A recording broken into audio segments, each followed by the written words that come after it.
So, so Dr. Bill, so this idea is pretty good, huh? This banter that I do at the beginning, so the film editing crew doesn't have to edit this part out. It's like precoital fluid. Pre-cum? Pre-cum, yeah. Preca? As they say. Or is it prica?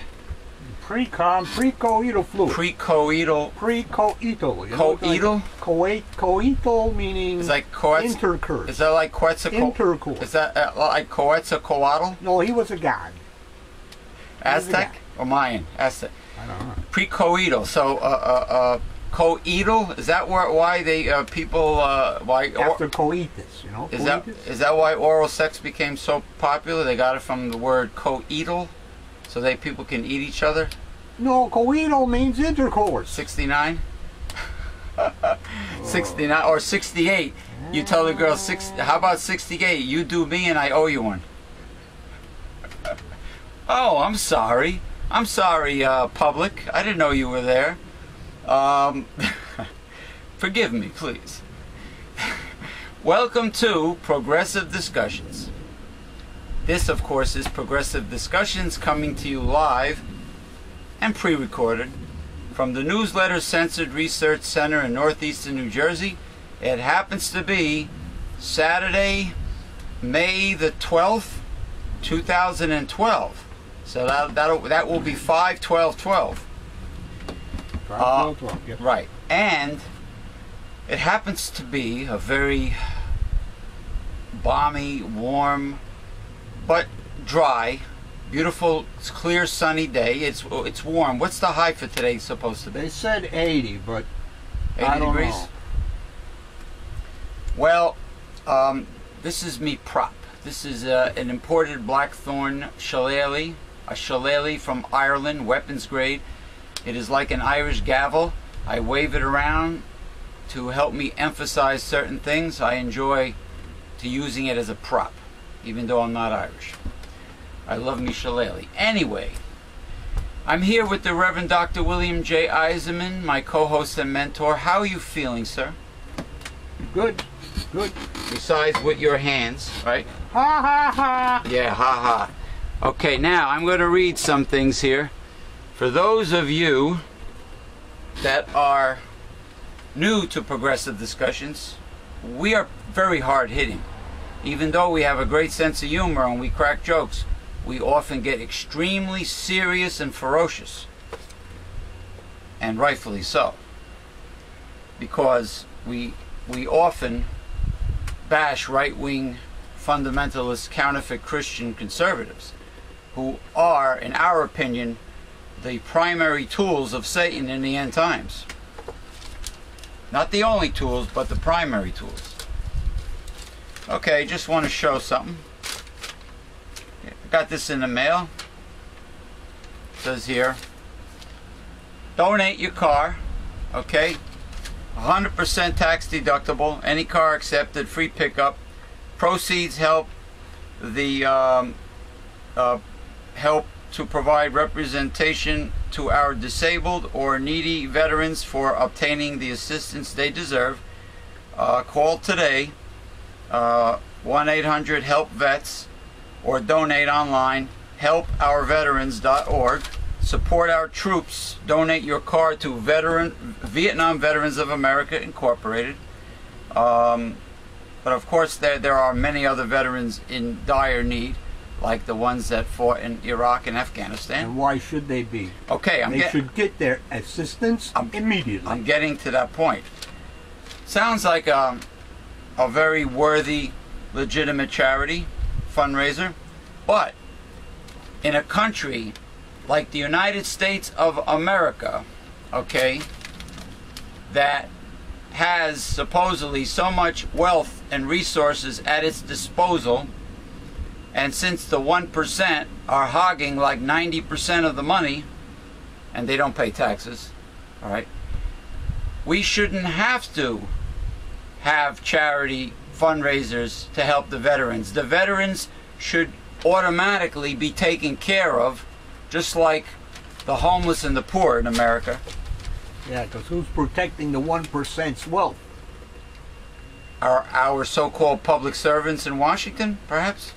The veterans. Oh, Who the yeah. hell's fighting the wars? For the 1%. Who, they're fighting them for me? They're fighting and dying and getting their legs blown off and getting their Head smashed and blown. halfway off and faces blown off and arms and hands blown off and coming back in body bags for war profiteering and oil companies. And the poor souls don't even realize it when they join the military. You know, they get that whole sales hype about, get your education paid for by the military, your health care, make a career in the military, and go off to Afghanistan and get shot. See the world, have adventure. Little did you know your adventure was going to be getting shot out in Afghanistan.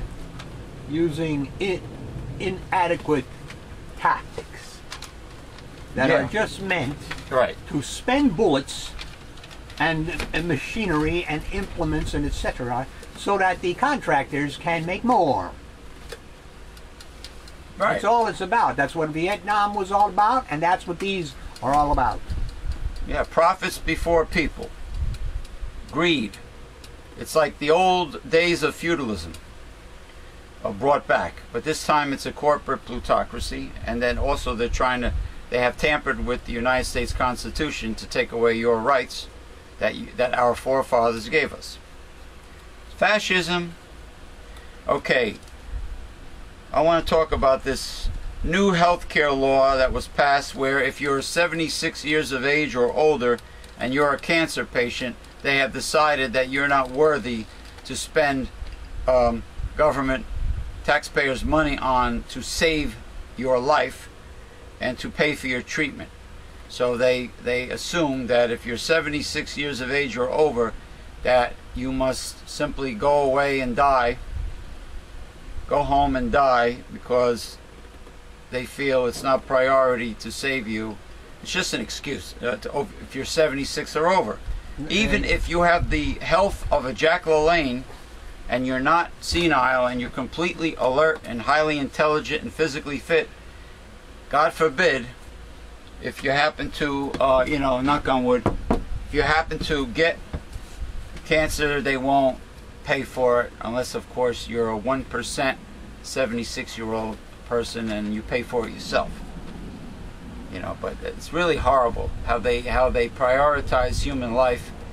I'm sure it's the conservatives that came up with this law. It's not Obama. Well, the point is that if you abide by orthodox therapy, you're going to croak anyway from their treatment. Yeah, like chemotherapy. Radiation. It's like throwing the baby out with the bathwater, like Carlton Fredericks used to say. Yeah, radiation, it's like, forget about it. And Dr. Gary Null, and I'm sure Dr. Julian Whitaker has cured many cancer patients the natural alternative way, using protocols that work without negative side effects. Now, the mayor of New York City, the little diminutive fascist, what do they call him sometimes, despot? A little despot? Little despot? Little despot, yeah. Michael Bloomberg was asked a question recently by the news team concerning the New York City Police Department having quotas for writing tickets, summonses. And he denied that the police have quotas, but what they do have, and he felt that it's necessary for them to have, is not quotas. They have goals. He called them goals. Semantics. Isn't that the same thing? Yeah. They have goals. But a quota is a goal that is mandatory for you to reach. Or otherwise they actually penalize them by taking away some of their vacation time, vacation days paid for. Affirmative action they call a quota too. It's funny how the Republicans use semantics, right? That's a little spin doctory, right? Oh, that's the whole thing with propaganda. Spin doctory here. Okay. Marie Osmond was interviewed, and they asked Marie Osmond, who are you supporting? I don't know why they always turn to Hollywood celebrities for political answers, but they asked Marie Osmond, who are you voting for? Who would you support? Mitt Romney or Barack Obama?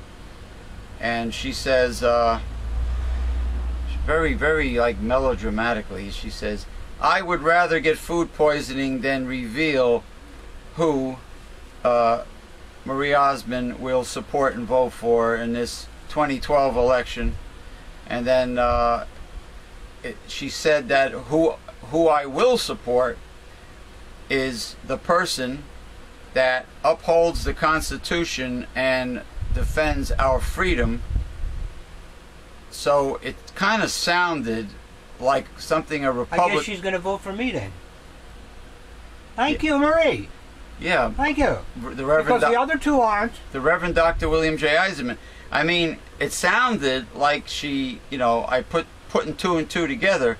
Marie Osmond is a right-wing fundamentalist Mormon that her and her family probably made that poor son of hers that commits suicide, made him feel so self-conscious and guilty about him being gay, and probably ostracized him, which might have caused him to kill himself.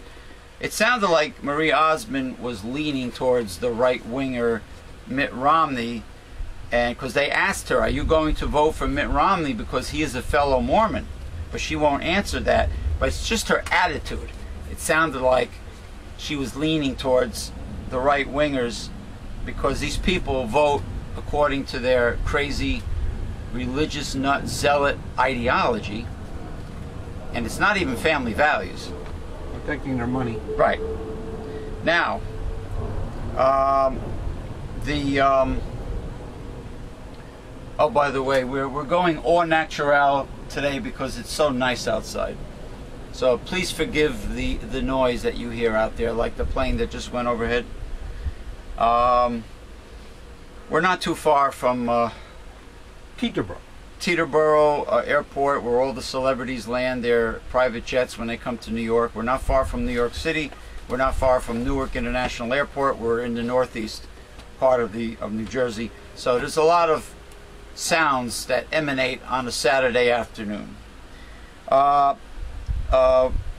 What's his? Okay. David Letterman had another very funny joke recently. He says he says, yeah, Mayor Bloomberg of New York announced that some people have been stealing manhole covers, which are very large and about 200 pounds, and they've been stealing it to sell for scrap metal, just like a lot of people in the ghetto steal the street signs. It's most likely for scrap metal. Now they're stealing manhole covers, and it makes you wonder, where are the police when these manhole covers are being stolen? Good question. How about where they're turning them in? Why isn't that guy, the junkyard or whatever, calling the city, calling the cops, calling the New York City Police Department? Yeah. Well, because he's probably on the take. He's making money off it. Well, David Letterman turned from that statement made by Mayor Bloomberg and said, Chris Christie has a manhole cover in his house, but he didn't steal it from New York. He uses it as a waffle iron. Funny Chris Christie joke. He uses it as a waffle iron. Because Chris Christie is very obese and bloated, you know. Here's the guy that closed food pantries for the poor and the homeless in New Jersey. But his food supply obviously is not affected. Okay, Yahoo had something in the news concerning the 1% and the achievement of the American dream. But they only included the 1%. So they answered my question before I asked them that since they are emphasizing that the 1% can achieve the American dream, and they mention nothing about the 99%, so it is logical to assume by this Yahoo article that only the 1% have a chance of achieving the American dream. And most likely, if they remain 1%, they will achieve it. And the American dream is not for the mainstream American. Well, as I've always said, According to the article, because they only mention the 1%. since the inception of this country, only 10% of people have been mobile up into the what you would call the wealthy classes. 90% of us, Yeah. Forget it. forget about it. Yeah, so the whole thing, And that's our fault, of course. well, That's our fault. when It's right a personal thing. Yeah. Oh yeah, it's your fault if you don't achieve the American dream. Right. Oh, it's like you're supposed to pull yourself up by the bootstraps when there's no opportunity and no jobs in the United States. Right? Yeah. Oh, sure. It's All another. the lazy. Well, there, you know, that's that theory of it. If you're unemployed, it's because you want to be. That's Well, the right wing take.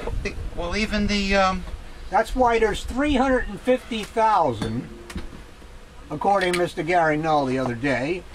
350,000, I think it was Gary Null or some reading I did. People with high degrees. degrees, Degrees. education. Education Like- that like- are on unemployment. Educated, schooling. Yeah. Like Jethro Bodine used to say, I graduated from the 5th grade. It's great. Yeah, I went to the 6th. I dropped out of the 6th. Yeah, so, that's their fault, huh? That those highly educated people are on unemployment insurance. That the middle class people are on food stamps. Oh yeah. It's their fault that the middle class people are having their homes foreclosed on them. It's their fault, not the banks. Look at the banks. We bailed them out. Oh, and I suppose it's the fault. I was glad to hear something on Fox News the other day, the Fox channel. Mr. Shepard Smith, in the afternoon, he's on. And he said it exactly correctly. We bailed out the banks, etc., etc., etc. Now, J.P. Morgan is just missing $2 billion or whatever. Why? Because the laws that allowed them to do what they did, their criminality, have not been changed. Actually, Fox News said this. They understood this. Or at least he did, anyway. They can do it again. And drag this country to its knees. Period. Yeah. Well, it's Glass-Steagall has not been put back in place. no, not at all. We're still not regulating derivatives. Yeah. Well, subsidies and bailouts are welfare for the rich. But it's okay for the rich to get welfare in the form of those two things. But heaven forbid the poor should get welfare. The few crumbs that they get, oh, that's a problem. They just don't care. They have no compassion. Anyway, Without natural affection, as 2 Timothy says. 2 Timothy in the Bible, 2 Timothy without 3 to 13. people will grow colder and colder in the end times, and they will have no natural affection. And it's obvious. Just look at politics and look at the behavior of the average people. You know how you could be like laying on the sidewalk in New York City like you're dead, and people just walk over you. And Well, they did that in that mental hospital or hospital. Yeah. Remember a couple of years ago? Well, people weren't the even. woman toppled over in the room there. People just passed by. People weren't even calling 911 when this person lied motionless. Of course, it was a homeless person who was stabbed, and it was a victim of being robbed. Like the homeless person has anything of value. And the poor guy was lying there motionless, and people just walked by and didn't even call 911 on their cell phones. And it's like, I guess Bloomberg must have cut back on the police force to save money for the rich, who don't pay taxes anyway. Well, they sure had a lot of police out there for Occupy Wall Street, didn't they? Ah. This Gestapo was out there, locked in boots, Yeah. the whole thing going on there. To defend the fat cats. Yeah. Mayor Bloomberg has the New York City police out there. Yeah. But for the little guy, where are they? Where are they? You have to call They them. come and shoot you, You have like to they call. did to that black guy. You know? Was that Somebody called them to... Amadou Diablo? No, this was just recently. They were called to check on this guy, and the guy answers the door, and he wouldn't let the police in. He said, "No, I'm fine," Well, they wouldn't go. Before you know it, the guy's dead. They shot him in his own house. In his own house. In his own house, yeah. He didn't have no gun or anything. He just didn't want to, he was fine. He just didn't want him around, the cops. He didn't want to let him in. So the cops trespassed without a warrant in his house and shot him dead in his own house. Yep. And he had no weapon and he was of no threat. Exactly. He was 70-some years old. And he was an old elderly man. He was a senior citizen. Oh, gee. Yep. Real macho. What wasn't that real macho of them to do that? Yep. Just like they pepper mace a bunch of little young ladies Kids on their knees. from a college, protesters from college, you know. Well, Young- hey, remember back in Kent State, the National Guard killed 5. Well, Five but students. these girls were just sitting there with their signs. They didn't do anything when they got pepper mace. Without natural affection. Sounds like a fascist police state to me. Gestapo. Sounds like Nazi Germany. Yeah. Anyway, first article. Pick a winner. Because You're all winners. we're running You're all winners. a little bit behind because of our banter. This letter writer stated categorically that by about 2033, there will probably be no Social Security. Oh gosh. This is incorrect. Even if Congress manages to do absolutely nothing to address the problem over the next 21 years, payroll taxes will still cover 77% of projected benefits. We could make up the difference in the following ways: by reducing benefits, by lifting or removing the current 110,100 cap on wages subject to withholding, by enacting a modest payroll tax increase, or through a combination of all of them. The point is, don't panic. The problem is 21 years away.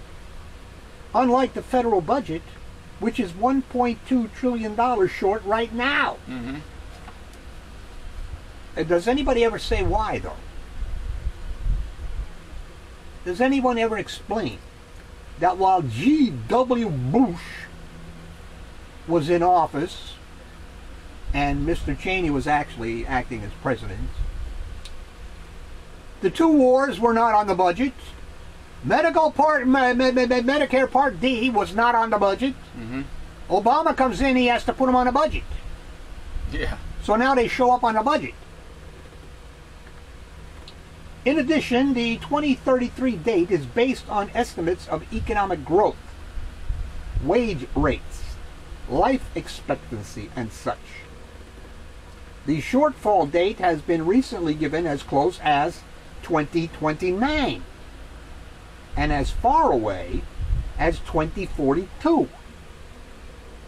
The letter writer implies that money already paid into the system just disappeared. This also is incorrect. During my 40-year working life, my employers and I put roughly $260,000 into the system.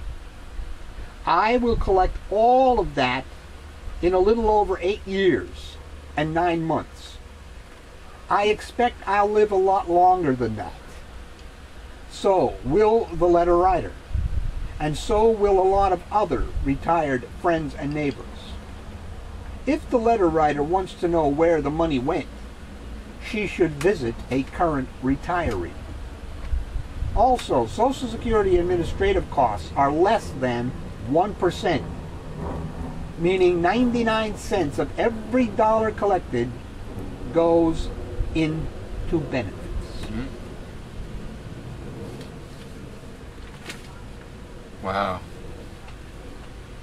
Well, because the right wing wants to privatize Social Security, so that more money can be funneled to Wall Street. Your brokers. You're going to have brokers. You're going to have your what do they call it? The pension fund or retirement fund or whatever, and they're going to collect a fee every year. Privatization never worked in the past. It never works now. And it sure in hell works for the big guys. Yeah, putting more profit in their pocket. Yeah. Just like wars. Help the big guys. Fat cats. Politicians. Well, yeah, the right-wing politicians that are not progressive liberals. You know, like progressive liberals, a dying breed. Like Bernie Sanders is one of the last ones, right? Well, he's not a liberal. He's a independent. Yeah. Yeah. But he's a socialist. But he leans more to the left. Yeah. Well, of course, he's a socialist. He's a state senator or a congressman? He's a senator. Senator Bernie Sanders of New Hampshire? Vermont. Oh, I'm sorry, Vermont. Vermont, yeah. Yeah. Vermont's a beautiful state. I've driven through. Except in the winter. Yeah, I've driven through Vermont on the way to Montreal, Canada, which was a very clean city. I don't think we went to through Vermont when we went to Montreal. I think we went up through what is it? The New York Thruway? Lake Placid. Oh, the Adirondacks? You probably passed Glen Falls, Lake George, Lake Champlain. You went up through the New York Thruway, right through the Adirondacks. Yeah. Which is another very beautiful part of America, except in the winter. Yeah. Well, in the winter it's beautiful. In a winter wonderland, sort of, if you happen to be a skier, which I am not. Yeah. But anyway, yeah, so, all right, what do you got there? Beef Products Incorporated doesn't sound good so far. Will close processing plants in 3 states this month. Yeah. Because of the controversy surrounding its meat product that critics have dubbed the pink slime. I knew that was coming. About 650 jobs will be lost when the plants shut in Amarillo, Texas, Garden City, Kansas, and Waterloo, Iowa. So that means that the greed of the upper management, the executive management of this beef producing company is directly responsible for the laying off of all these people who have nothing to do with putting poison in the ground beef. Well, beef slime. Because that was their job. Pig slime, yeah. It was just their job. So because of the greed of the scumbag CEO deciding to mix ground beef with ammonia-ridden pink slime, all these people got laid off and lost their jobs. Yeah. Well, you see, that's one of the problems is in this country. We got people doing bad things,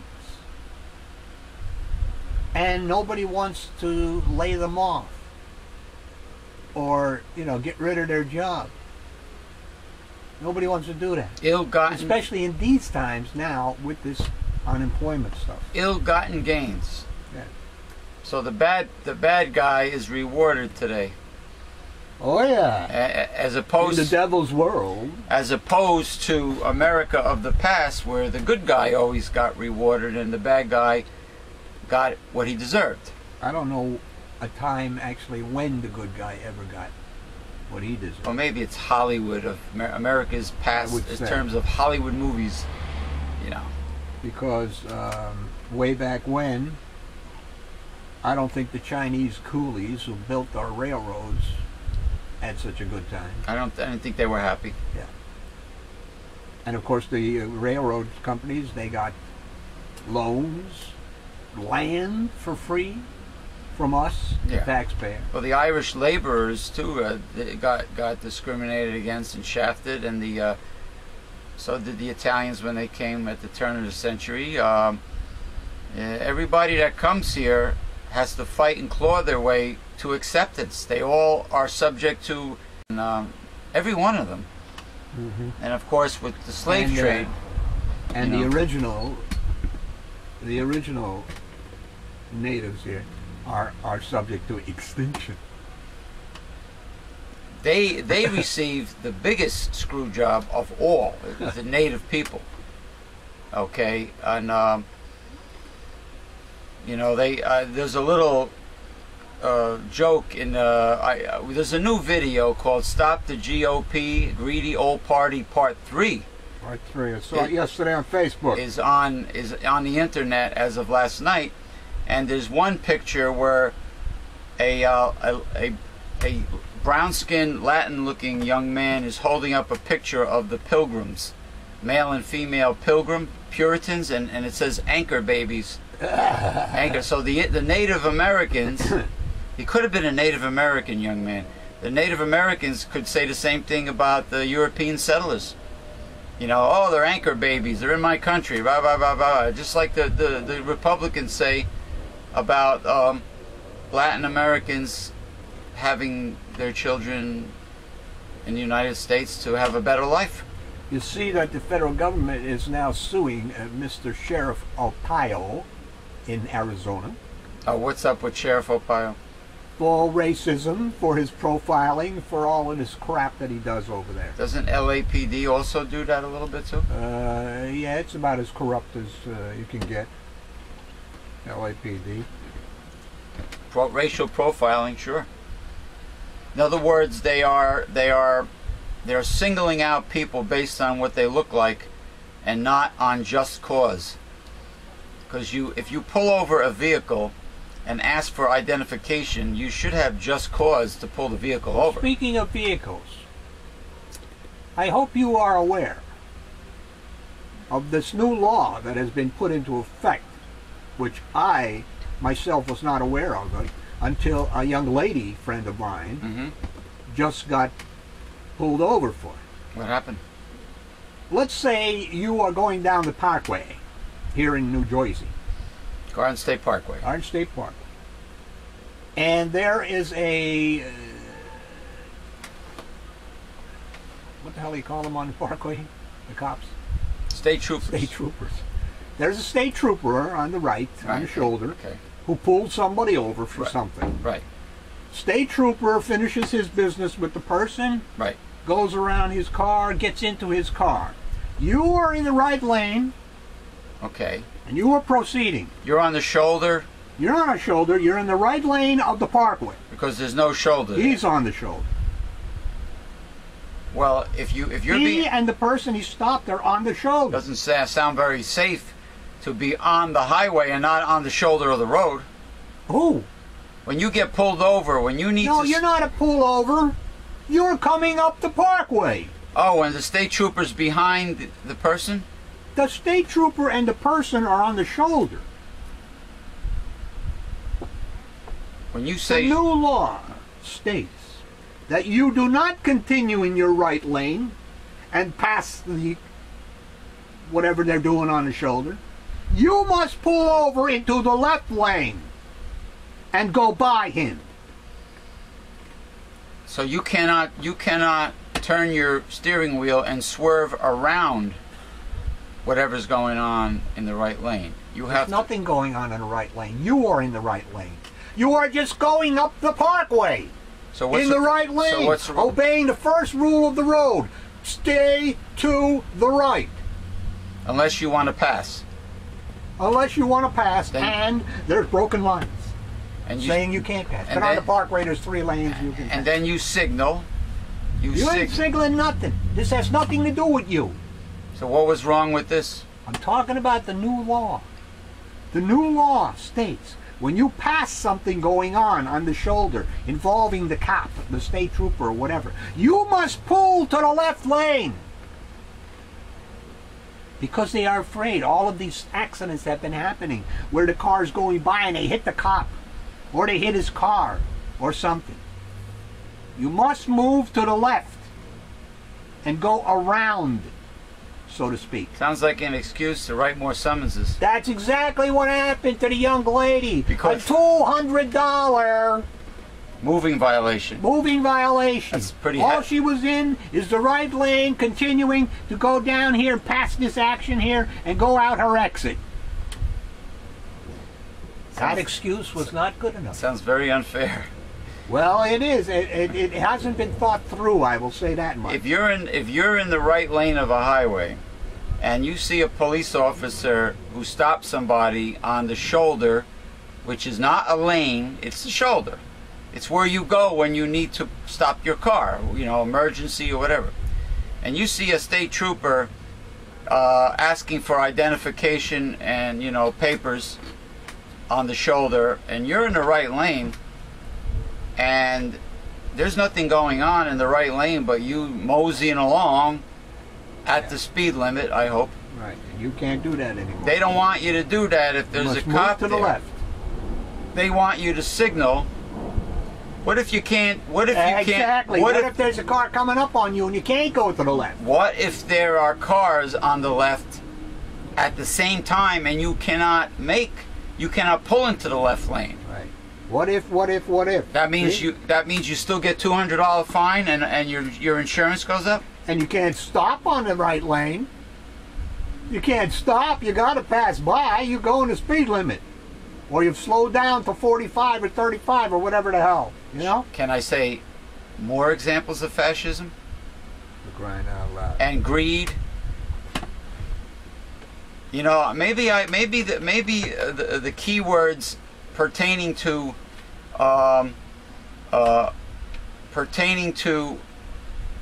quotas on police officers writing tickets should be in the title of this show, or as Mayor Bloomberg, Mayor Bloomballs, or whatever he wants to call himself, the billionaire Mayor Michael Bloomberg of New York City would say, they are goals, they are not quotas. You know what? It's a racket. It sounds like a racket to me. You know, honestly does. All right, you got one article. A plant in South Sioux City, Nebraska, will remain open but run at reduced capacity. South Sioux City. Say that fast. South Sioux City, Nebraska. Wow. There's also Sioux City, South Dakota. Wouldn't that be funny? Was there a South Sioux City in South Dakota? I don't know, but Sioux City itself has a bunch of zip codes. What is it, huge? It's got a bunch of zip codes, maybe like 10. In one district? In Sioux City. In one city? Sioux City? Yeah. Yeah. How many? Well, if there's a South Sioux City, I assume there's a East Sioux City, West Sioux City, North Sioux City. Yeah, but this is Nebraska. I'm talking about South Dakota. Oh, Nebraska. Oh, by the way, speaking of Nebraska, my good friend Mr. Girish Sarma, the master club swinger from India, is going to a university, a big university where the Cornhuskers, I think it was the college football team, the Cornhuskers, play. Yeah. I salute Mr. Girish Sarma.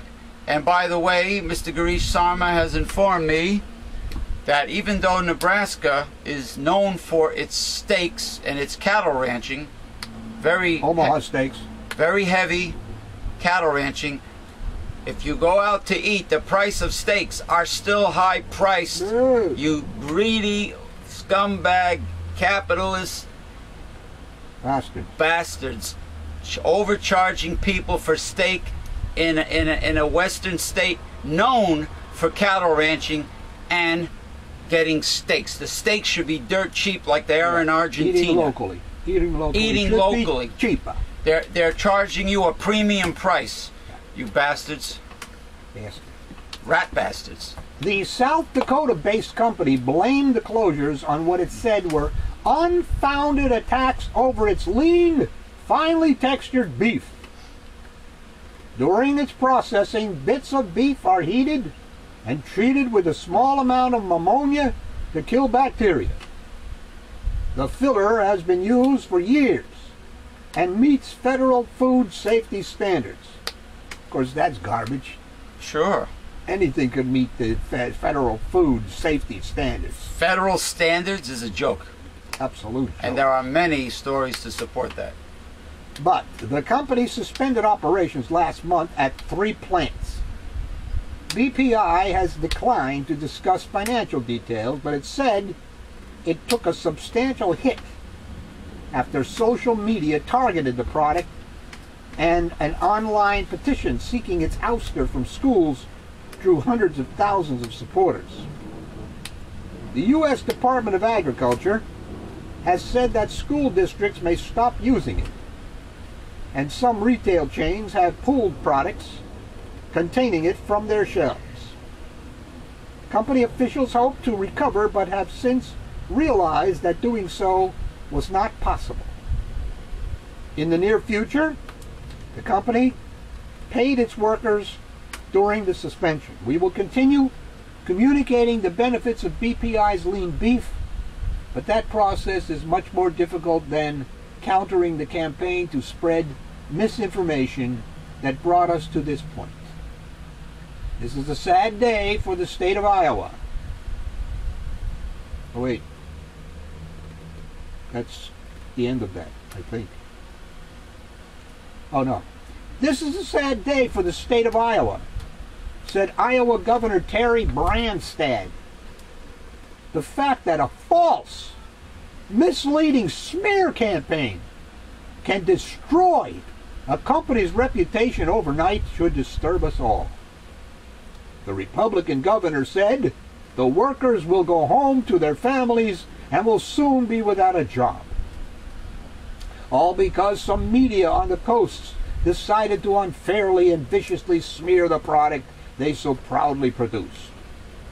The phrase pink slime, coined by a federal microbiologist, has appeared in the media at least since a critical 2009 New York Times report. Celebrity chef Jamie Oliver has railed against it. I salute Jamie Oliver, one of the very few people I do like from the Food Channel. And it made headlines after McDonald's and other major chains discontinued it last year. But a recent piece by the Daily on the USDA's purchase of meat that included pink slime for school lunches touched a nerve with a Texas blogger who focuses on kids' food. She started an online petition asking U.S. Agriculture Secretary Terry Vilsack to halt its use in school food. And the USDA will give schools the option of choosing ground beef that doesn't contain it starting in the fall. Nebraska Governor Dave Heineman called the plant closings unfortunate and needless, and said the product BPI produced is safe for consumption. Sure. BPI is a good family business. Are there children consuming pink slime? Well, a lot of us have been consuming it for years, without knowledge.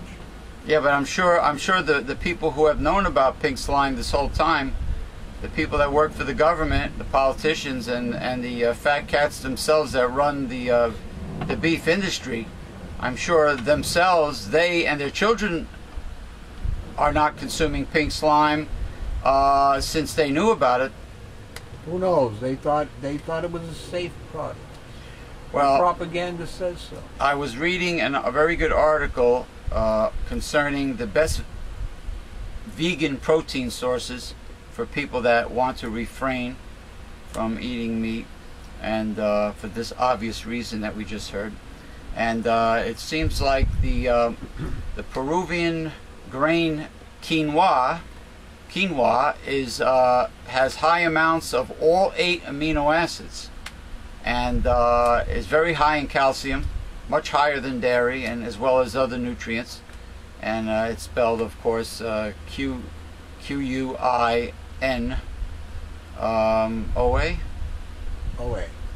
Quinoa. Pronounced quinoa. It's very similar to amaranth, very tiny extremely tiny little round Pellets.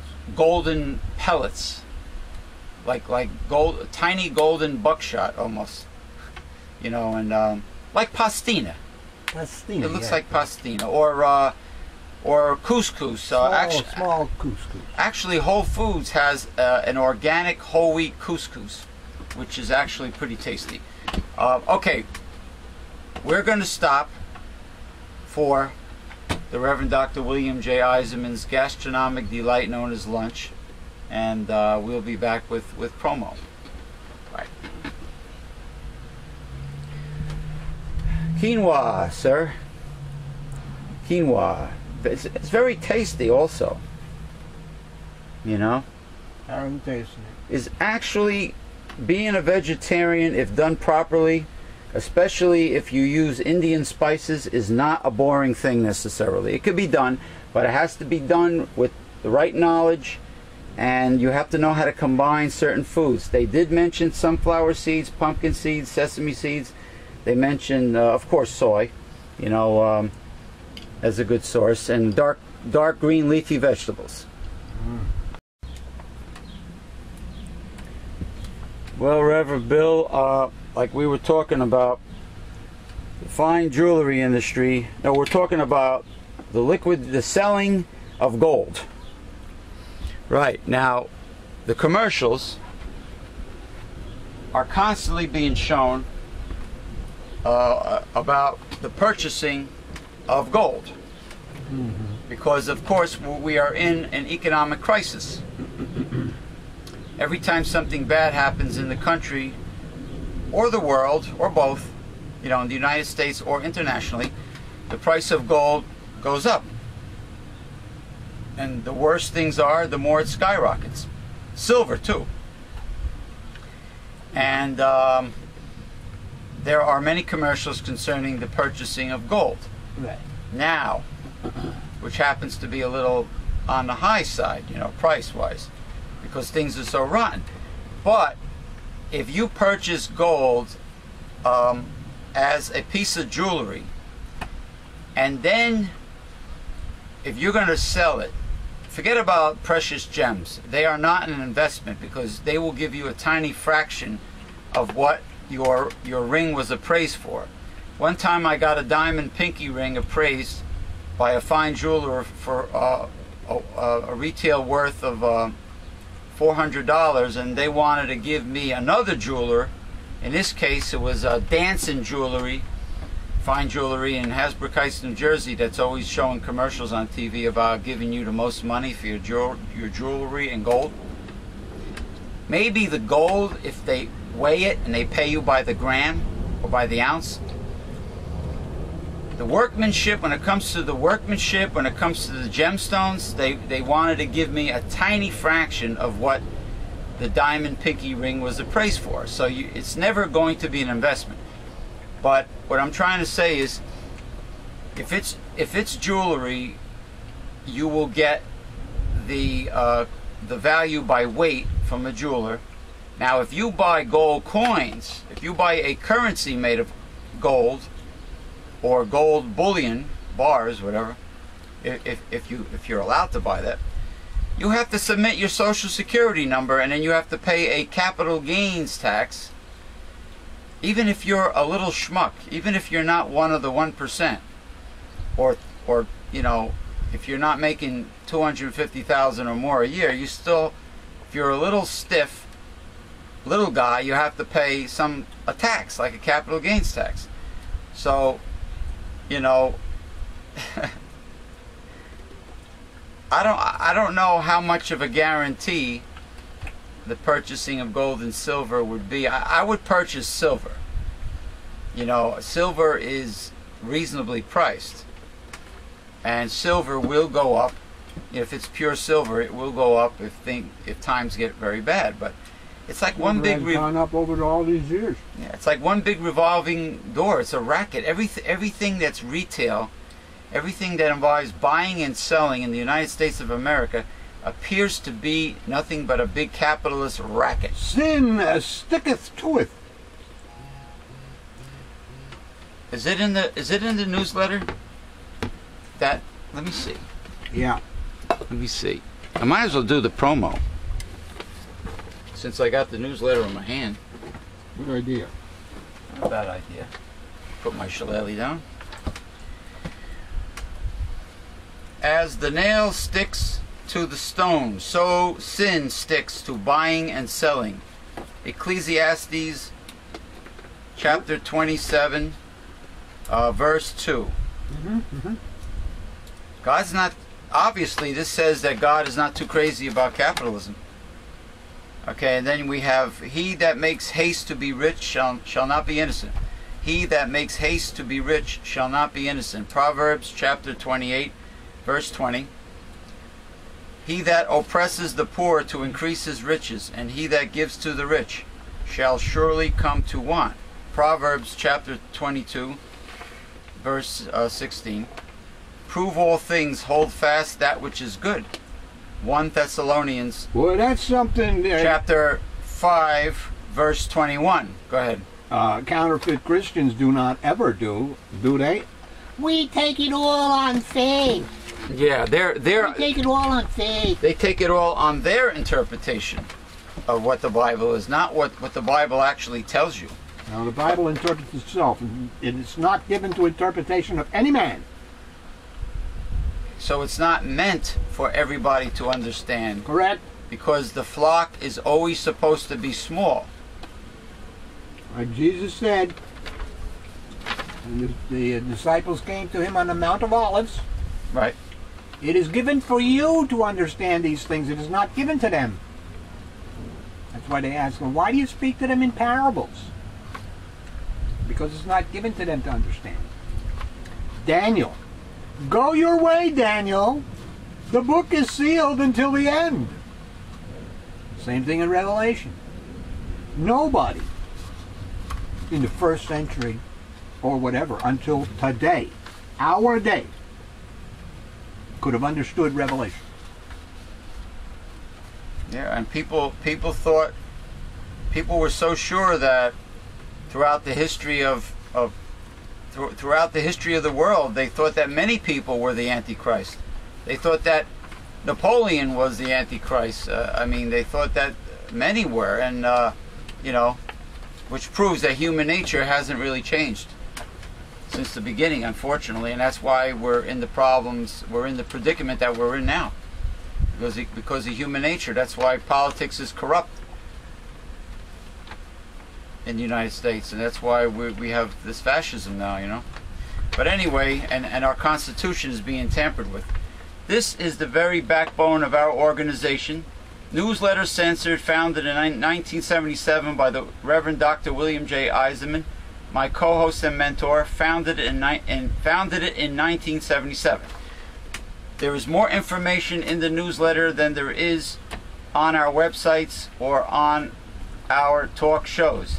It contains the 5 taboos of American life, which is politics, religion, health, human sexuality, and child rearing.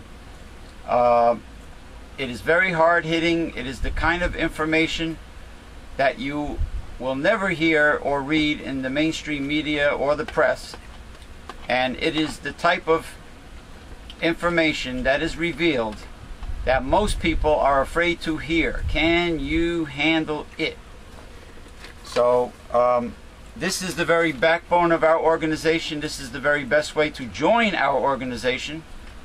And simply go to newslettercensored.com, click on the printable order form, and with your gift to support this work, get your free annual subscription to Newsletter Censored. This is what started it all. Okay, get it now.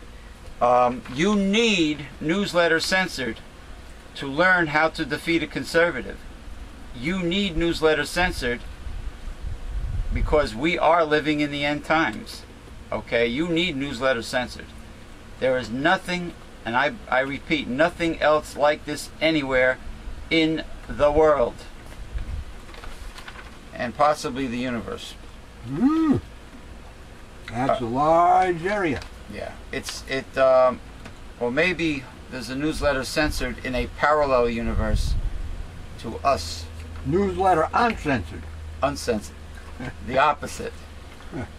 Like when Captain Kirk had the two personalities separated. Yeah. Okay, it starts off with the political analysis. Okay, this is the newest newsletter, volume number 119, I believe, right? Yeah. No Rules, No Orders, No Regulations by William J. Eisenman, PhD, okay? Followed by, if there's room, sometimes we have tidbits, which is current news topics, but this is a long one for the politics. Followed by The God Project by William J. Eisenman, Doctor of Divinity, where William J. Eisenman teaches you what the Bible really has to say. The Reverend Dr. Bill teaches you what the Bible really has to say, and not what right-wing fundamentalists, counterfeit Christians tell you what the Bible says, who are constantly trying to rewrite the Bible. And you can hear The God Project either by going to the God Project Archive Classics on YouTube, or listening every Sunday starting at 2 p.m. Eastern Standard Time from our Mega Life 21 hard-hitting truth internet talk radio station.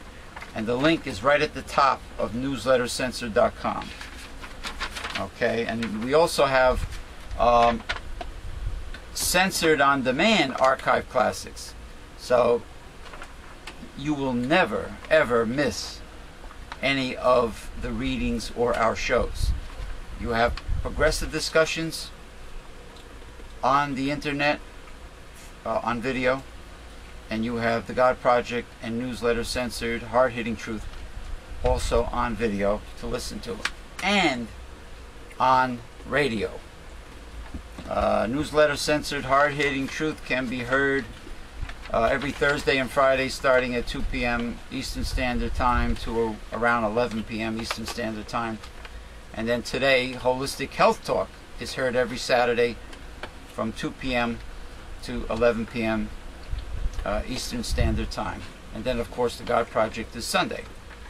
And last but not least, as a bonus, we have Sexuality, a Holistic Approach by William J. Eisenman, PhD.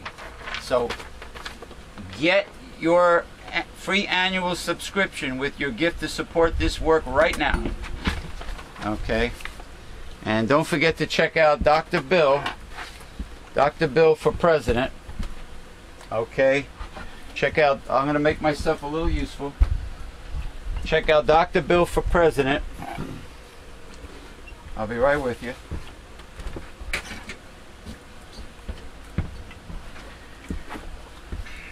Check out Dr. Bill for President, and you will see on the newslettercensored.com website, you will see that the Reverend Dr. William J. Eisenman is running for president for the third time as an independent progressive, which is what we call liberals now, because it sounds nicer. The word liberal has been demonized. Now, check it out. And the Reverend Dr. Bill will show you that you can actually write in a candidate, and he will also show you that in order to take the corruption out of politics, we need to take the money out of politics. So check it out. This gentleman right next to me is a self-portrait of the Reverend Dr. William J. Eisenman, because the Reverend Dr. William J. Eisenman is a fine watercolor artist. You can check out the William J. Eisenman collection by going to Google and typing in William J. Eisenman collection. Or you can go to our Newsletter Censored Facebook page, which is open to the public, and the whole entire album is right there in a folder, in one album, titled William J. Eisenman Collection. That is www.facebook.com/newsletter censored, and he also has been painting with gouache. Gouache. Now that's a gouache painting, the new one you're working on? And that's a gouache. So you have the total of 3 or 4? 3. I mean, after this one's done. 3. When this is done, you will therefore have 3 of your very first gouache. It's not spelled like gouache. It's it's like a French word, gouache paintings, which is like the material used to paint, like acrylics and watercolor and oil. Well, most of his paintings are watercolor. Okay, now what I want to show you, first I want to do a salute to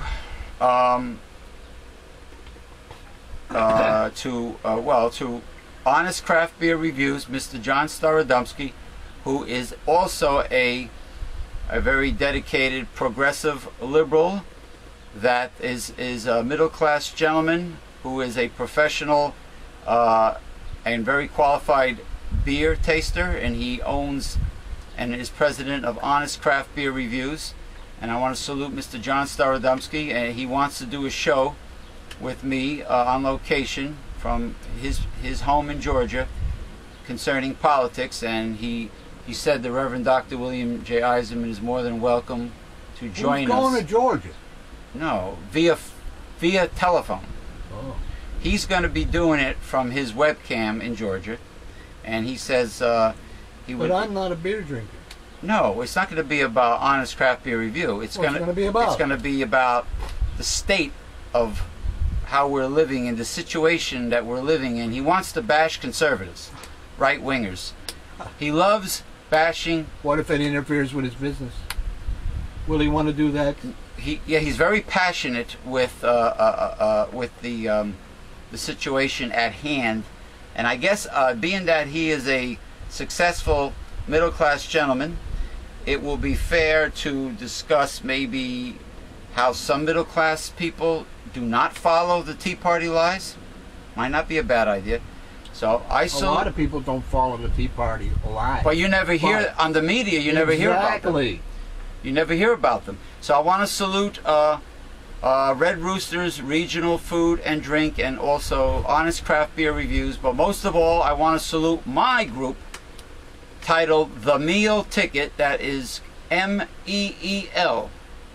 The Meal Ticket, dedicated to Persian and Indian club swinging, which is circular strength training.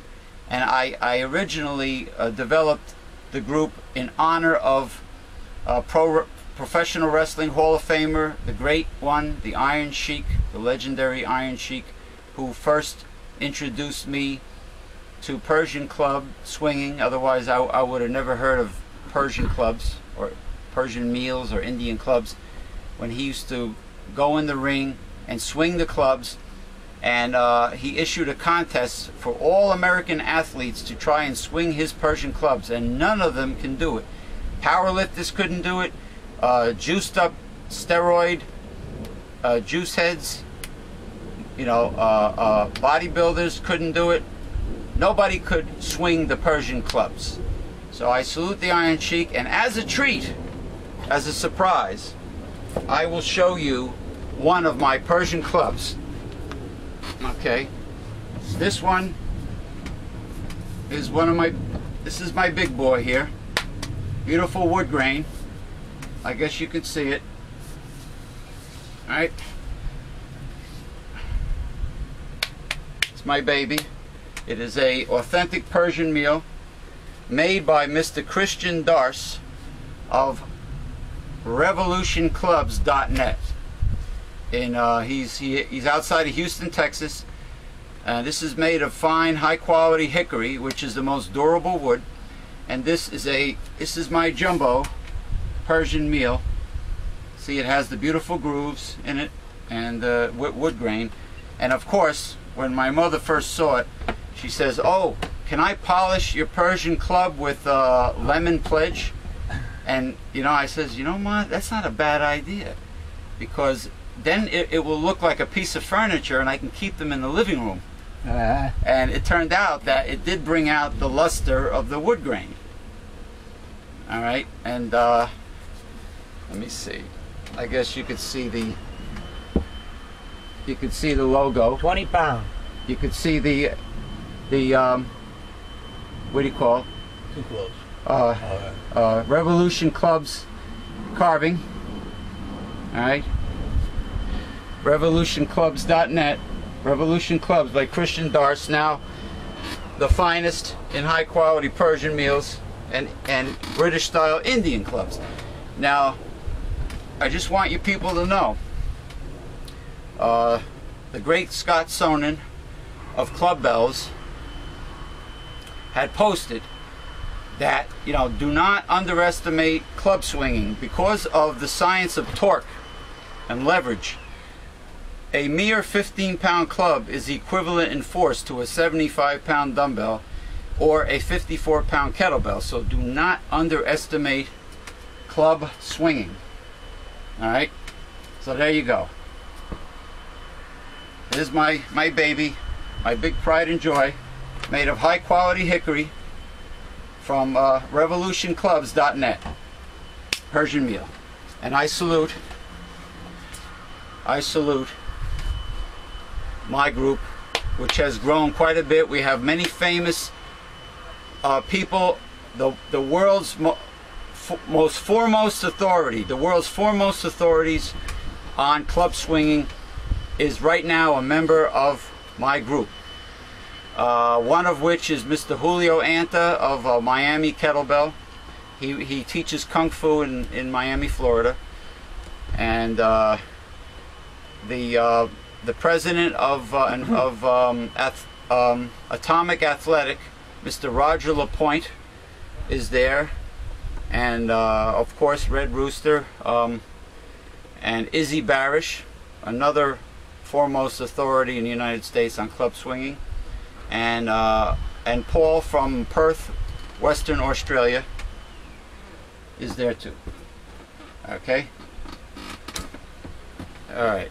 And Mr. Cole Dano is there as well from Finland. So we got a pretty powerful group Covering the world. Covering the world. The ancient exercise and ancient sport of club swinging, which is probably the world's first form of strength training, that along with body weight exercises. So anyway. What about camel lifting? Camel lifting? What about, what's the story? John L. Sullivan used to put a calf, he used to walk to school with a calf on his shoulders.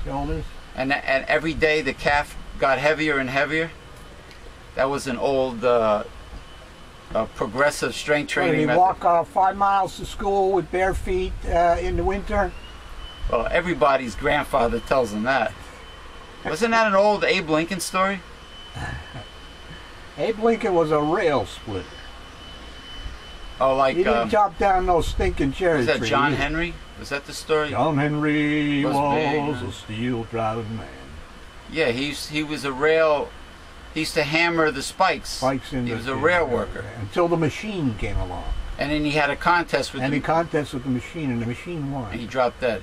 And that's what's happening in chess. But he almost beat the machine. You know. John Henry almost beat the machine. But a man cannot perform like that because a man is not a machine. No. And that's what's happening in chess today. The computers have taken over. The computers are quite good in chess? Excellent. Man cannot contest them anymore. I have a friend from Indonesia that wants to play you in chess. Well, I lost 4 games yesterday. And one was a 1 game. How dare they? How dare? And what happened? 3 games I lost yesterday. I don't know. Maybe because I had my music on. Distractions. Maybe. I know I'm that. not making an excuse. I'm just saying.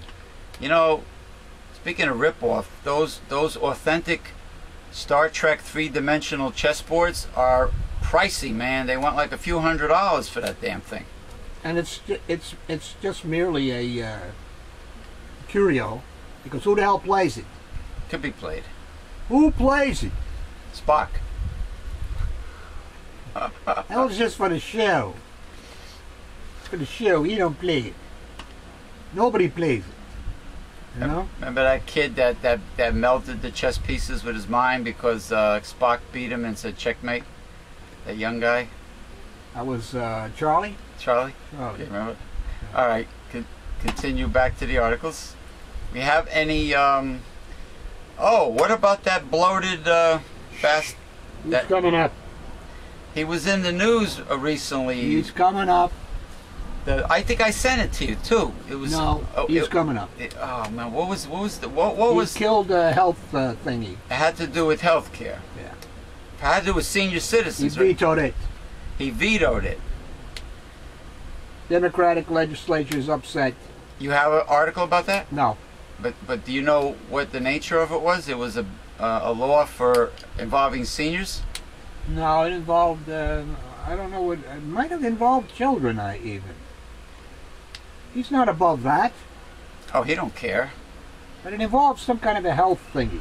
Yeah, well, it's health care for the needy, right? Yeah, So, usually.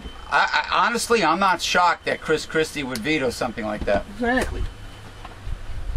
I mean, if he closed food pantries in New Jersey, he's not going to worry about poor people and poor children and senior citizens getting health care. He's not going to worry about anybody getting health care via the government. All right, go ahead. A wave of beetles that can destroy ash trees continues to make its way closer to New Jersey's borders and may infest trees as early as this summer. So if they reach New Jersey, I guess we will get it right in the ash I think so. with this pestilence. Emerald ash borer beetles were recently found in Bucks County, PA, about 15 miles west of Trenton. Where did they originate from? Big jump from last spring when they were in Harrisburg, PA. More than 100 miles from New Jersey. Similarly, the beetles were found last summer at West Point, New York. 30 miles from northern Bergen County, when they had been spotted 50 miles away in the Catskill region just months before. They're knocking on our door.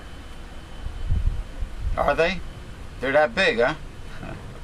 This summer, like last summer, speaking of that, I saw a picture somewhere of a alligator on someone's porch. I sent that to you. Did you see that alligator? He was knocking on the door. He was knocking on somebody's door, literally. He was up on his hind legs, Yeah. up against the back door. Yeah. Hello there. What did the owner say? See you later, alligator? Wish you did.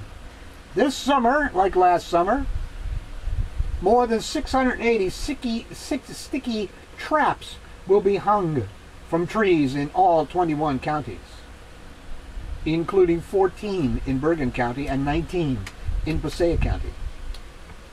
The 3-foot-tall, wedge-shaped purple traps won't eliminate the beetle, but are designed to confirm if they're in the area. Each trap will be checked at least twice over the summer. Such precautions are needed because the beetles work fast to establish nests. They lay their eggs in the bark, and the larvae burrow deep into the tree, causing damage throughout. Summer is their most active period. Their presence typically goes undetected until trees show symptoms of infestation. They are responsible for killing more than 50 million ash trees in the United States. Once these beetles get a foothold, a tree is not going to last 2 or 3 years. Wow. The small, metallic green insect, a native of China, There you go. That answers my question. first appeared in the United States near Detroit Interesting. in 2004. You think this? Came over on the airplane. I hear they were planted just like the Japanese beetle was planted by Emperor Hirohito. I heard rumors. Maybe they were planted deliberately. Over the years, it has made its way to New York and Pennsylvania. New Jersey officials took notice of the Beatles last year when they showed up in Ulster County, New York, about 50 miles north of New Jersey. The Beatles can fly, but some believe they have been transported through ash firewood and ash nursery stock. There are insecticides on the market, but New York officials say their effectiveness varies greatly. The traps were placed on ash trees in parks and on private property. If you see a trap, let it alone. Let it do its job.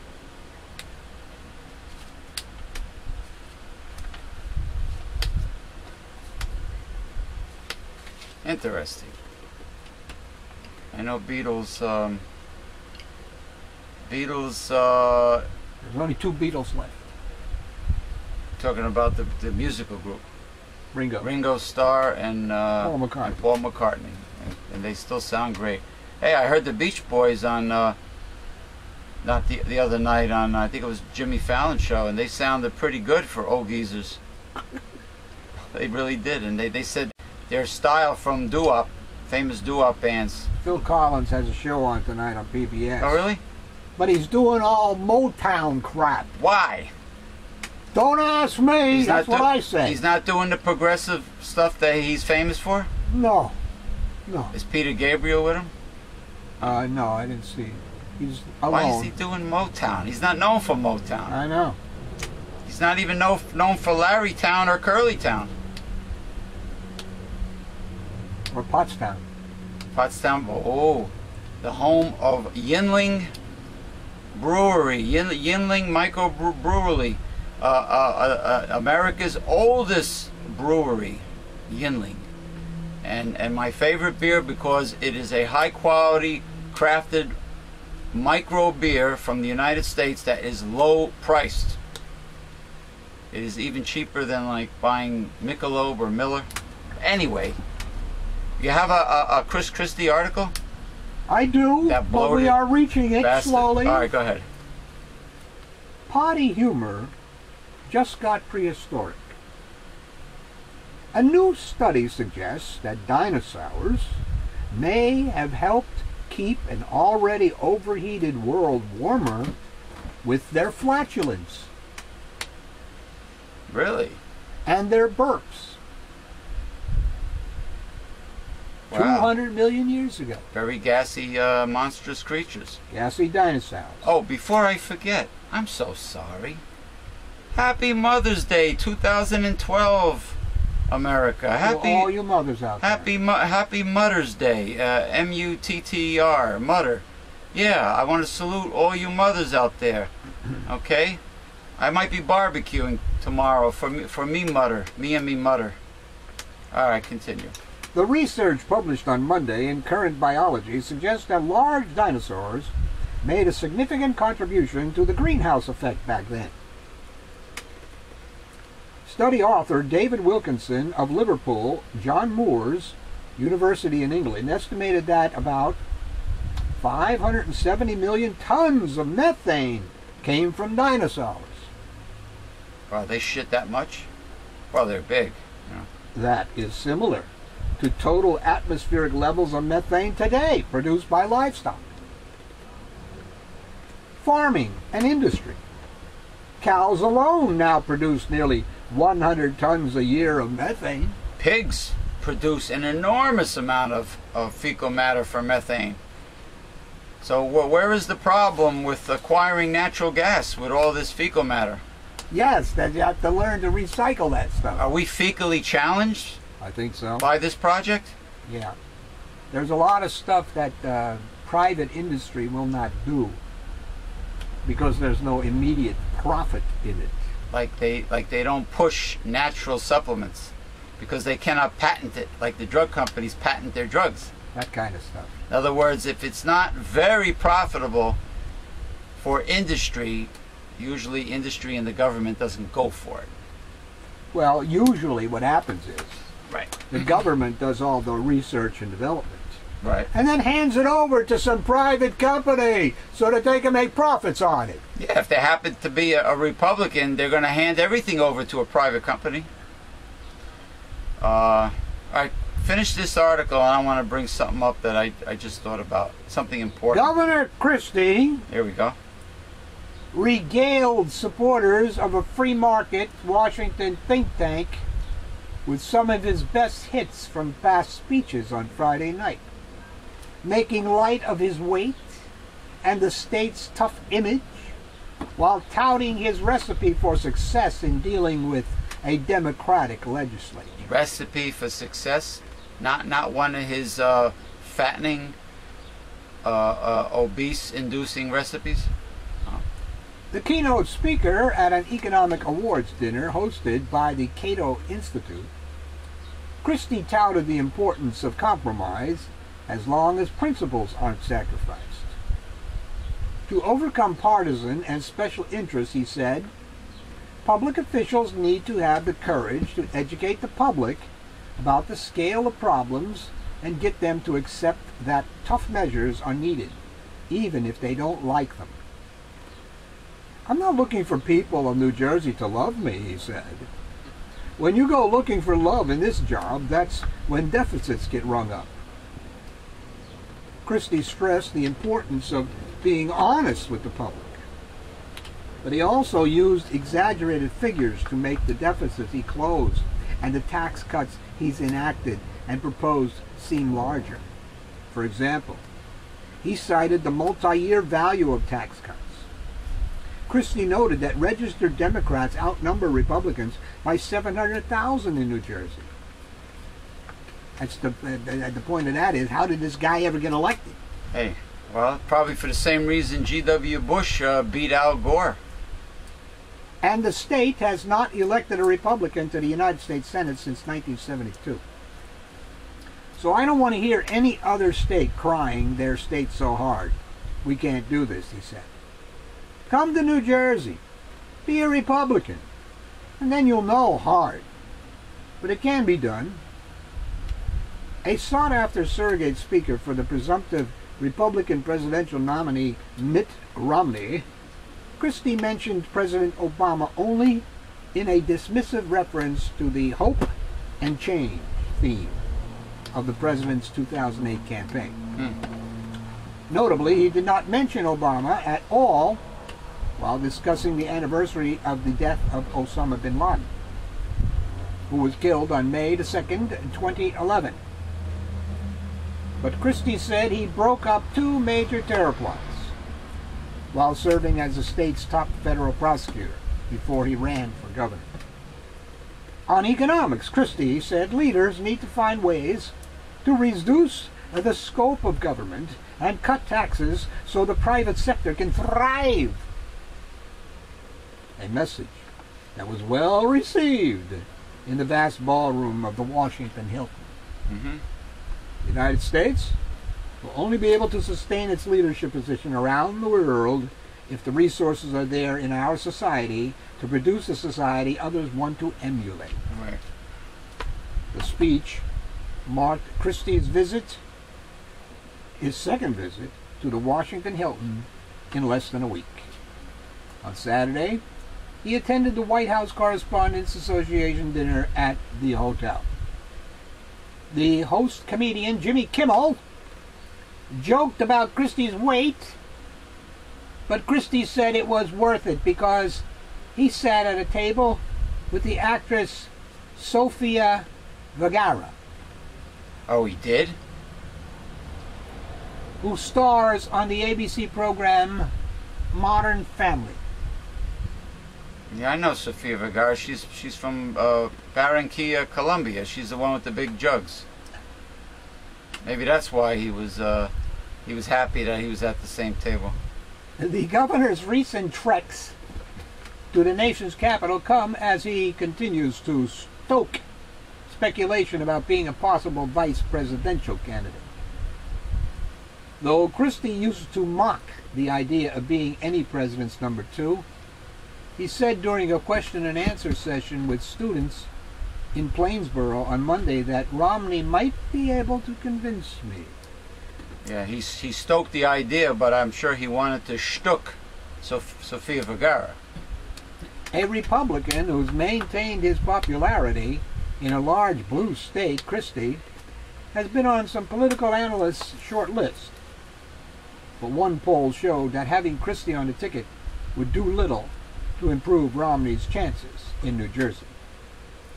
So many analysts believe the vice presidential candidate will more likely come from the South, or a battleground state.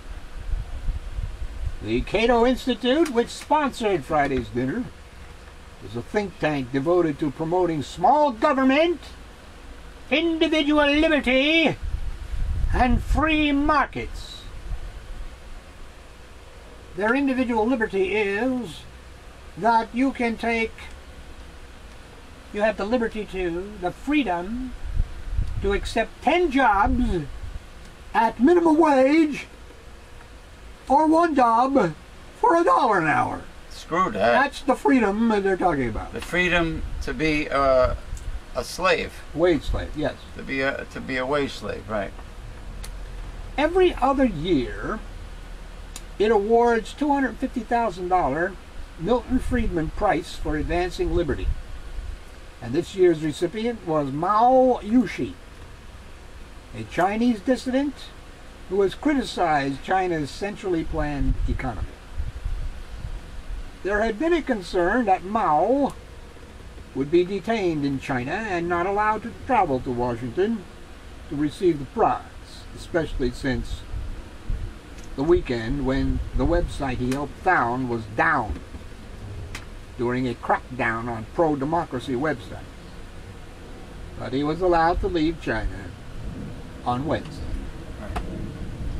Well, I saw on the news something about Congress trying to pass a bill to make sure that certain cancer drugs for children are available to these children, and it's taking a very, very long time to pass this particular law to supply cancer drugs for these to these children who have cancer. And of course, you know, the mainstream, if your kid, God forbid, is sick, you know, has cancer, you know, this is going to be a major problem. So they interviewed Majority Leader John Boehner, Republican John Boehner, and instead of explaining why it's taking so long to make these cancer drugs available for sick children, he says right away, what is the administration right now doing about this? He totally put the blame on Obama about why it's taking so long to pass the law to get these cancer drugs available for these sick children. Immediately he passes the buck to the Obama administration. What the hell, man, you know? The Obama administration can't do anything because they have the House of Representatives sewed up. Well, that means... And the Senate can't get 60 people to override filibusters. So Obama can't get anything done. So yeah, everybody's quick to blame Obama, but so in other words, the Republican Congress, what they're really saying is it's not priority for them to make sure that these sick children that have cancer get the cancer drugs. It's probably because there's little profit in it for the big companies. And they can care less about children of... But, you know, who the hell knows whether these pills are worth it in the first place? You know, we should be looking at, alternative means of treating cancer. The two best approaches to dealing with illnesses like cancer is detoxification and strengthening your immune system. If you achieve that through natural means, and it can be done very, very effectively, then you're on the path to recovery. I believe the late, I heard it on the radio. The late great Dr. Robert C. Atkins did say that the curcumin in a standardized extract of turmeric has the positive effects of chemotherapy without any of the negative side effects. See? And also, my point exactly. And ginger, the active ingredient in ginger, Gary Null said, has destroyed pancreatic cancer cells. So that is one example, not to mention green tea destroying cancer cells. Maitake, you know, the Asian mushrooms that stimulate the immune system, like your maitake mushroom and many others. Outstanding natural approach to combating viruses and cancer cells, tumors. Time proven and very effective. Immunostimulants. All right, what you got? You got a juicy anti-corrupt politician. I'm going to interrupt here because I got to do some more Christie. Oh, there's more Christie. Yes, there is, All but right, I want to interrupt with a little more lighter subject. One of the art world's most recognizable images, Edvard Munch's The Scream, sold Wednesday for a record $119,922,500 at auction in New York City. Almost $120 million for The Scream. For one Painting. One painting The Scream. called The Scream. The Scream. Didn't you make a painting of a person screaming? Remember Yes, that? I did, after The Scream. When did this? Now, when people look at The Scream, Is he dead? Munches? Edvard Munch is dead. When they look at The Scream, the first thing they say is, a child could have done that. That's what I said when I looked Look at it up on Google. when I looked at The Scream. Rodin and Monet and Van Gogh. Some of their paintings are like children did it. Edvard Munch's The Scream. Edvard. Edvardo, like Edvard. Edward Edvard. Munch's. So $120 million. How long? When did I this? wonder what the artist got for it. What year? What year was this painting? I would say in the 1800s. Well, I guarantee Early you. 19. I guarantee you, the artist got like a drop in a bucket. Exactly. Got peanuts for the painting. Exactly. That's capitalism, baby. And the family of the artist that lives today most likely will not see a dime. Not a dime. Here it is. The 1895 artwork. A modern symbol of human anxiety was sold at Sotheby's. The buyer's name was not released. The price includes the buyer's premium, an additional amount the buyer pays the auction house. The previous record for auctioned artwork was $106.5 million for Picasso's nude, green leaves, and bust in 2010. Ladies and gentlemen, you have bargains here with Dr. Bill's paintings at $500. Dr. Bill's, the William J. Eisenman collection. You can see it on our newsletter censored Facebook page or on the web in a nice slideshow to Caribbean steel drum music. The bidding starts at $500, and his paintings look a lot better than some of these multi-million-dollar masterpieces, so-called masterpieces that you see on the news and in your newspaper and in art galleries. Believe me. Oh gosh, just check it out. Well, here's his self-portrait.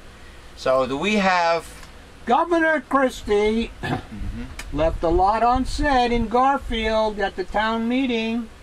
Oh, he was in Garfield, New Jersey, just one town away from us. This was nothing more than a public relations media event to garner support for his agenda. Not nearly enough time was dedicated to the questions that everyone was there for. Oh, sure, because he don't want to hear any complaints. Instead, we were subjected to a Jersey comeback video, followed by 30 minutes of Christie congratulating himself and berating the Assembly Democrats.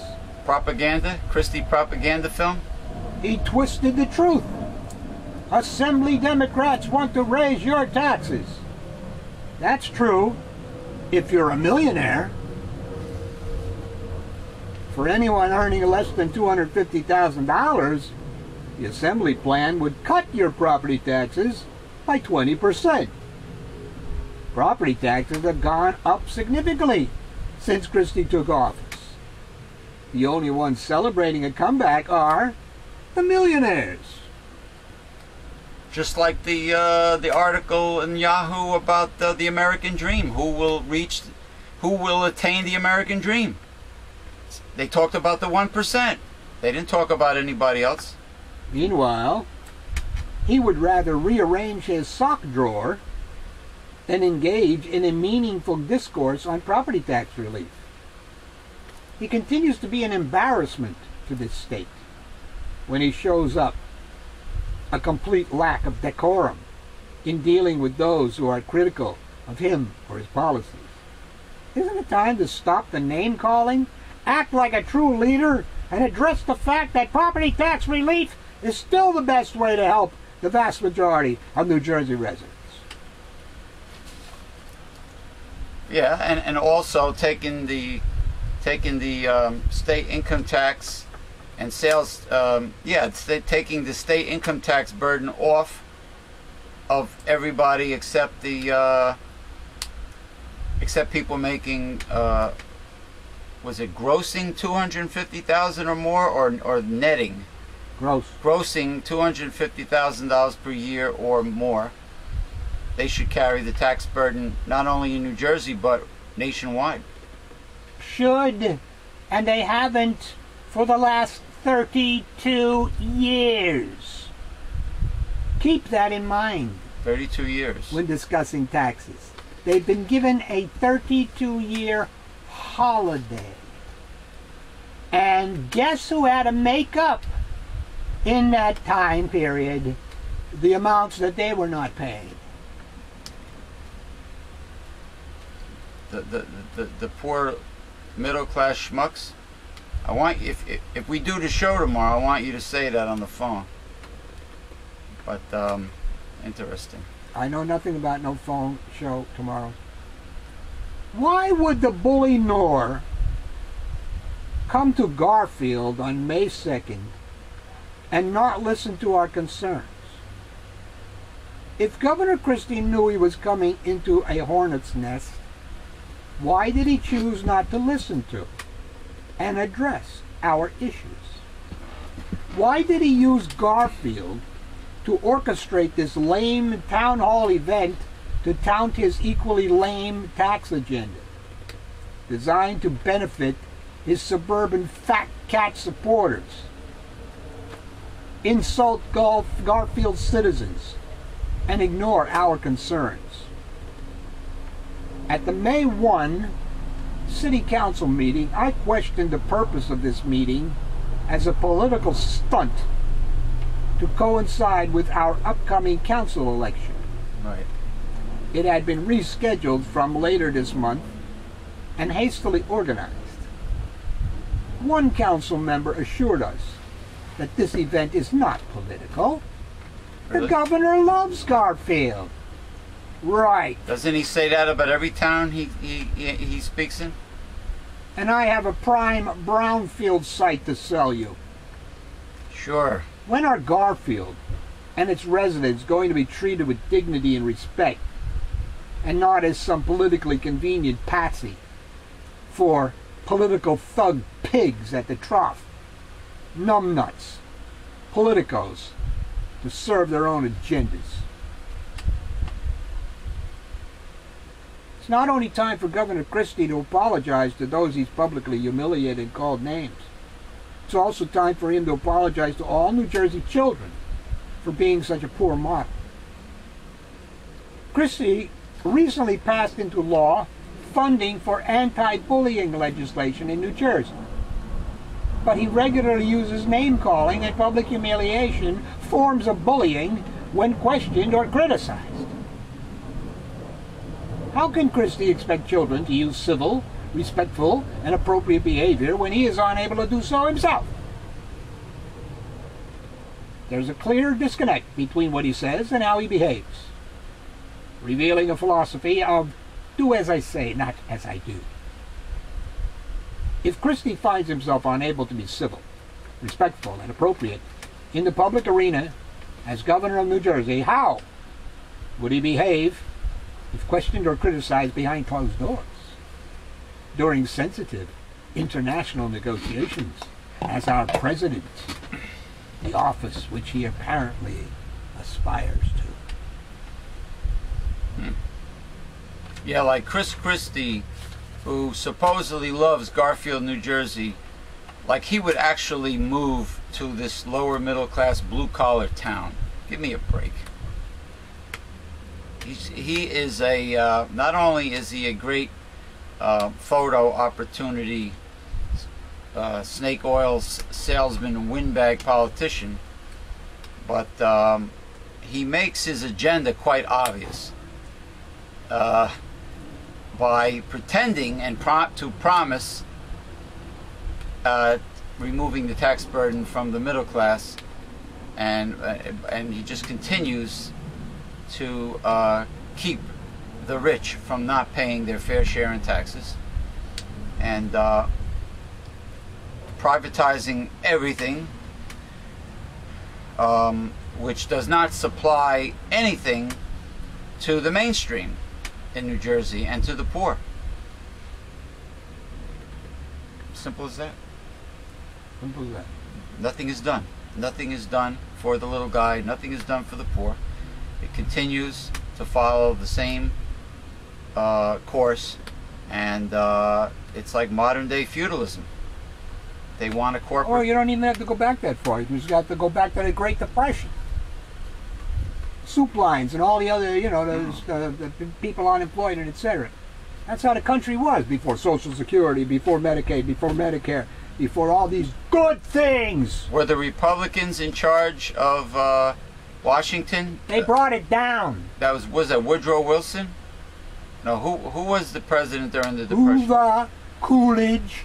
Right. But the House and Senate there were a lot of Republicans in at that time? And did they try to privatize even back then? Really? What do you think the Federal Reserve is? A private organization of banks where the United States government has to go to borrow money from. What the hell do we have to borrow money from some private organization and pay interest to, when our Constitution says that we can print the money? But that's what they did. And what gives the right to banks? What gives the right to banks to take your money, my money, and everybody else's money and invest it at high risk? Well, they didn't have the right. They had the laws to do it, because our cronies and their supporters and their lobbyists got the laws changed. Larry Summer, Timothy Geithner, and that other idiot that are now working for the Obama administration. Yeah, including the Robert Rubin, the other former idiot. CEO of General Electric, that likes Immelt. Jeffrey Immelt, that likes to outsource jobs and not pay any taxes. And yeah, he's advising the president on job creation in America. Can't people see what the hell is going on here? What the hell does it take? And then what's that article recently with Governor Walker? Not about the Republican turnout. There was something else, but yeah. And then the banks put your money at high risk for them to, because they're so greedy, and they turn around and give you a puny, microscopic, measly. What are they giving you? 3%, 4% nowadays? They're not giving you anything as far as savings are concerned. It's below 1%. Oh, really? Yes. And they're giving you that, and that's that, and then plus the right to put your money at high risk, to make a killing off of your money. They're not only putting your money at risk. Well, it's still your money. they're taking money from the Fed at very low interest rates, like something below 1% also. Now that money is supposed to be given to you for loans and stuff, Right. but it's not. It's earning them money because they're putting it at risk. They're investing it somewhere, somehow. And they're pulling in dough from it. And then you're not getting the dough. Why do you think the economy is stalled? The economy stalls if people don't have money to put into it to buy things. Well, That's what an economy is. yeah, well, You buy things. the true consumer has always been the little guy, not the Yeah, because elitist. he buys more refrigerators than the rich. Yeah, how many yachts By the little guy. by the little guy? Zero. Yeah. You know, I mean, the bulk, most of the goods in the United States are purchased by the middle class and the poor. Small businesses, entrepreneurs are of the middle class, but you know they just don't get it. They just don't get it, and these lemmings, these foolish lemmings, keep on believing the conservative right-wing lies, and they keep on voting Republican because they mistakenly believe that it's all Obama's fault, even though he inherited 8 years of damage from G.W. Bush. They don't think that there's a Republican-controlled Congress. They just don't do that. But anyway, thank you for joining us today on this week's Mother's Day weekend 2012. I salute all you mothers out there. Not you mother Fletchers that pissed me off, but your actual mothers out there. Happy Mother's Day 2012. And spring is finally here. Take care. Say so long to these people. So long, these people.